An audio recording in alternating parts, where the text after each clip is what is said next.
పోయారు. ఇది ఈ రోజున రాష్ట్ర బడ్జెట్ దగ్గర నుంచి అప్పులలో మీరు నెంబర్ 1 గా ఆంధ్రప్రదేశ్ ను ఉంచితే ఈ రోజు రాష్ట్రానికి సంబంధించినటువంటి అన్ని విషయాల్లో కూడా జీవన ప్రమాణాలు పెంచడం దగ్గర నుంచి అన్ని విషయాల్లో కూడా ఈ రోజు వృద్ధి రేటు చూపిస్తున్నటువంటిది. ఉద్యోగాల గురించి మాట్లాడుతూ ఉన్నారు.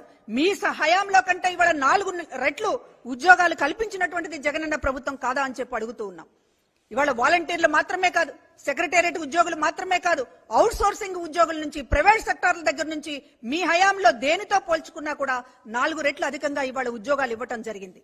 అన్ని రంగాలలో అన్ని రకాలుగా ఈ రాష్ట్రాన్ని ఒక ప్రజా ప్రభుత్వంగా నడిపిస్తున్నటువంటి జగన్మోహన్ రెడ్డి గారి మీద ఈర్ష్య, ద్వేషం,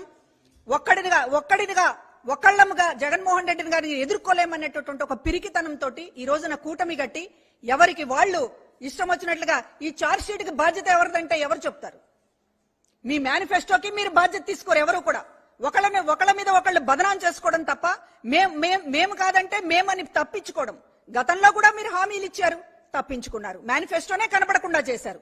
ఇవాళ మేనిఫెస్టో మీరు కనపడనివ్వరు, ప్రజలకు ఇచ్చినటువంటి హామీలను అమలు చేయరు.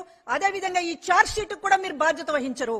ఈ కూటమి తప్పించుకునేటటువంటి కూటమి తప్ప ఈ చార్జ్ షీట్ కు ఆధారపడి ఈ రోజున మేము నిరూపిస్తామని చెప్పేటటువంటి దమ్ము, ధైర్యం కూడా ఈ కూటమికి లేదు. ఇదొక అబద్దాల కూటమి. మాట్లాడుతున్నవంతా కూడా అవాస్తవాలు, అబద్దాలు.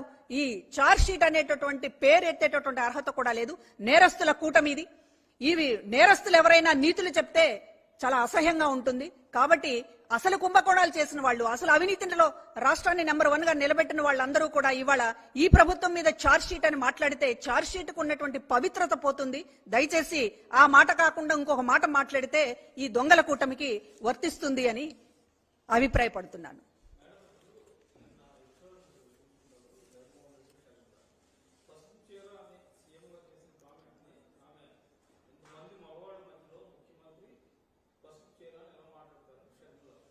ఇప్పుడు కావాలని చంద్రబాబు గారిని కలిసేటటువంటి ఉత్సాహాన్ని చూపించాలని ఆవిడ హావభావాలు అన్ని విషయాలుగా ప్రకటించారు. చాలా బహిరంగంగానే తను పసుపును ఆహ్వానిస్తున్నట్టు చంద్రబాబు గారి దగ్గర అవ్వాలనేటటువంటి ప్రయత్నం చేయడానికి ఆ రోజు మాట్లాడారు. ఆ రోజు నుంచి ఈ రోజు వరకు కూడా జగన్మోహన్ రెడ్డి గారి మీద ఆమె ఇష్టానుసారంగా మాట్లాడారు. అనేక విషయాలు మాట్లాడారు. అనేకమైనటువంటి మాట్లాడారు. మాట్లాడినప్పుడు దానికి ఎప్పుడు కూడా జగన్మోహన్ రెడ్డి గారు స్పందించలేదు, సమాధానం చెప్పలేదు. మేము కూడా ఆవిడ్ని చూసి చూడనట్లుగానే ఉన్నాం. కానీ కావాలని రెచ్చగొట్టాలనేటటువంటి విధంగా మాట్లాడుతున్న తర్వాత మహిళలు అనే పేరుతోటి మనం అన్నిటినీ కవర్ చేయాలనుకుంటే కుదరదండి. మహిళలు అనేటటువంటి దాన్ని అడ్వాంటేజ్ గా తీసుకోవడం అని అంటే అది కుదిరేటటువంటి పని కాదు. ప్రజల అభిప్రాయాలు ఎలా ఉన్నాయి, పార్టీ కేడర్ ఏమనుకుంటోంది, పులివెందుల ప్రజలేమనుకుంటున్నారు, అనేక కుట్రలన్నీ చూసినటువంటి వైఎస్ కుటుంబం మీద అనేక కుట్రలు చూసినటువంటి కడప ప్రజలు ఈ రోజున షర్మిల గారి విషయంలో వాళ్ళు ఎప్పుడో మాట్లాడారు. ప్రజలందరూ మాట్లాడుకున్నటువంటి విషయాలలో ఒకటో రెండో జగన్మోహన్ రెడ్డి గారు టచ్ చేశారు తప్ప ఇది ప్రతిదానికి మహిళ అనేటటువంటి కార్డుని అడ్డం పెట్టుకోవడం అనేటటువంటిది సమంజసం కాదనేటటువంటి తెలియజేస్తుంది.